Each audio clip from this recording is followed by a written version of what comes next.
Mi nombre es Lorena Hofmeister y en esta cápsula virtual vamos a hablar acerca de la epidemiología del ataque cerebrovascular en Chile, específicamente del cuidado agudo hospitalario. Les voy a mostrar algunos resultados de un estudio que hicimos en la región metropolitana con pacientes con infarto cerebral. El diseño de estudio es un estudio retrospectivo de revisión de historias médicas que se realizó en 7 hospitales públicos de la región metropolitana de Santiago. Estos hospitales funcionan como centros de referencia de los 6 servicios de salud de la red pública de atención sanitaria. El conjunto de estos 7 hospitales representan el 85,3% del total de admisiones por infarto cerebral de la región metropolitana y el 55% de todas las admisiones por infarto en Chile. Todos estos hospitales tienen servicio de emergencia de adultos y acceso a TAC.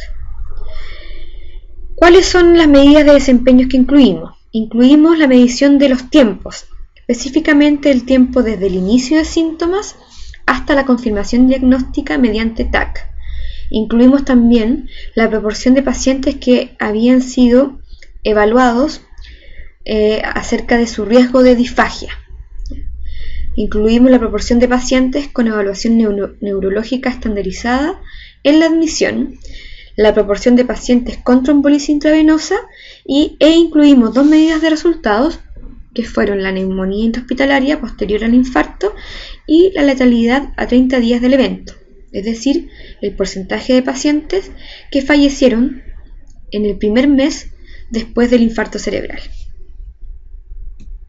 Encontramos que un 10% de los pacientes presentó un tiempo desde el inicio de síntomas a la confirmación diagnóstica menor a 4,5 horas, que es la ventana terapéutica para administrar terapia trombolítica en los infartos cerebrales. También encontramos que el TAC, que es el estudio de imágenes que se requiere para descartar la presencia de hemorragia intracraneal, se realizó en un 45% de los pacientes dentro de las primeras 24 horas desde el evento y en un 55% después del primer día. En esta tabla les mostramos el porcentaje de estas medidas de desempeño en el conjunto de estos 7 hospitales. Acá vemos que el 52% de los pacientes tuvo una evaluación neurológica a la admisión. Un 12% de los pacientes tuvo un test de deglución para identificar disfagia durante la hospitalización, considerando solamente los pacientes que que tenían conciencia y que en los cuales se les podía hacer este test. Un 69% de los pacientes vivos al alta tuvo prescripción de antitrombótico. Lo antitrombótico es una medida de prevención secundaria que se inicia durante la hospitalización, en la fase aguda. También encontramos que un 1,7% de los pacientes tuvo trombolisis intravenosa, que correspondió a 15 casos. Y entre los resultados encontramos que un 24% de los pacientes presentó neumonía intrahospitalaria. Y un 9% de los pacientes falleció durante el primer mes desde el evento, ¿ya? En este gráfico, en estos 5 gráficos, vemos la proporción de estas medidas para cada uno de los hospitales y acá podemos apreciar si hay variabilidad o no entre los hospitales. Y acá en el primer gráfico se encuentra el porcentaje de pacientes con evaluación neurológica al ingreso hospitalario y aquí hay hospitales como el número 2 que registra una frecuencia de esta evaluación neurológica a la admisión menor al 10%, y otros hospitales como el 5 que se ubican sobre el 90%. Después, con respecto a la prescripción de antitrombóticos al alta, también vemos bastante variabilidad. El hospital 1 tiene un poquito más del 50%, en cambio el hospital 4 tiene más del 90%. Con respecto a la aplicación al test de deglución o el screening de disfagia, vemos que esta práctica es baja en todos los hospitales, pero aún así también hay diferencia. El hospital 1 menos del 5%, en cambio el hospital 3 y el hospital 5 se ubican por sobre el 20%.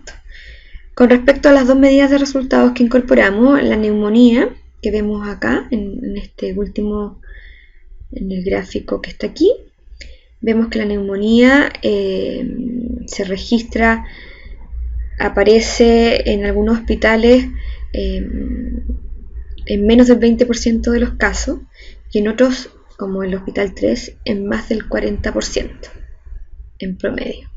Con respecto a la letalidad, vemos que hay menos variaciones, la letalidad es bastante acotada, pero el Hospital 5 y el Hospital 3 tienen letalidad un poquito más alta, ¿ya? Que, por ejemplo, el Hospital 5 se acerca al 20% de sus pacientes. En esta tabla les presento los factores que pueden explicar la ocurrencia de neumonía y la letalidad a 30 días.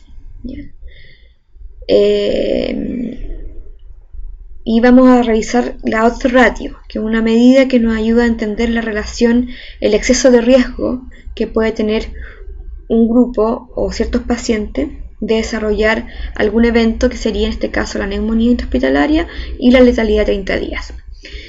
Acá observamos que cuando miramos la neumonía intrahospitalaria, vemos que ser mujer, las mujeres que tuvieron un infarto cerebral y que fueron hospitalizadas, tuvieron más riesgo de tener neumonía intrahospitalaria que sus pares hombres.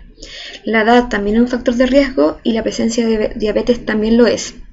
Esto considerando factores asociados a la presentación del infarto, a los síntomas que se manifestaron al ingreso hospitalario, como la presencia de afasia, hemiplegia y un nivel de conciencia reducido. Estos factores, cuando están presentes, también aumentan el riesgo de neumonía intrahospitalaria, ya que denotan un evento más severo.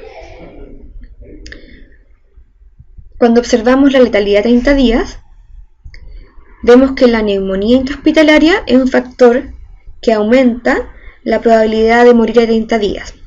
Y con una ratio bastante alta de 7,65.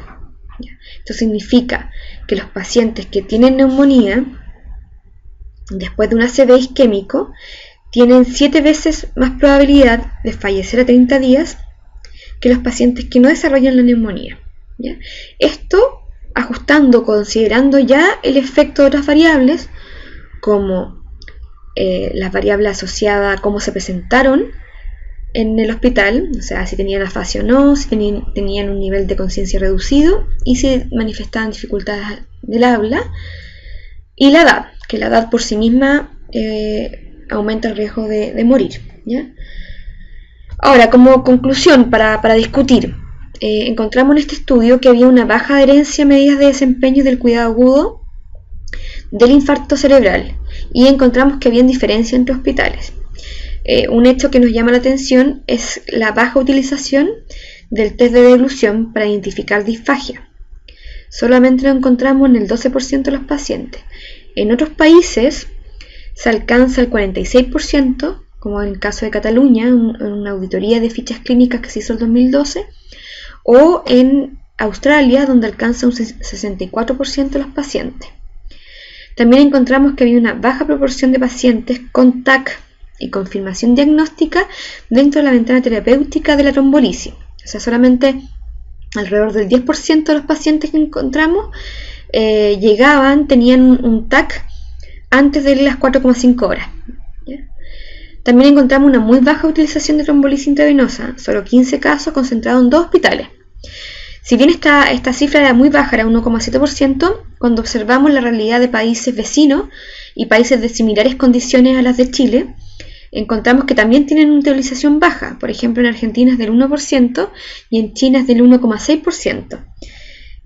Sin embargo, igual esta proporción podría aumentarse si se incorporan más hospitales.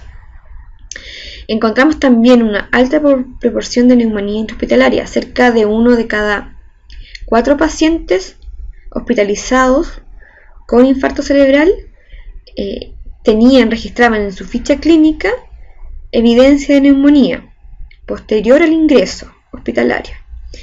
Y también esto se asocia también a una baja evaluación de disfagia. La disfagia es una de las complicaciones que explican la neumonía después de una ACV. Por lo tanto, consideramos que estos dos eventos estarían asociados. También encontramos que había una muy baja y dispar evaluación neurológica al ingreso. En algunos hospitales se hacía de manera más rutinaria, pero había hospitales que se hacía muy esporádicamente. O sea, no era muy habitual encontrar en las fichas clínicas que se había hecho una evaluación neurológica estandarizada al ingreso. ¿Qué es lo que nos recomienda la evidencia científica? Que tiene que hacerse una evaluación neurológica lo antes posible para identificar casos sospechosos de infarto cerebral o de ACV, y que esta evaluación neurológica tiene que hacerse usando una escala que está estandarizada, que es la escala NIHSS. Es una escala específicamente para ataque cerebrovascular y que puede ser aplicada por enfermera, por paramédico, por los profesionales del servicio de emergencia móvil, por médicos, especialistas o no.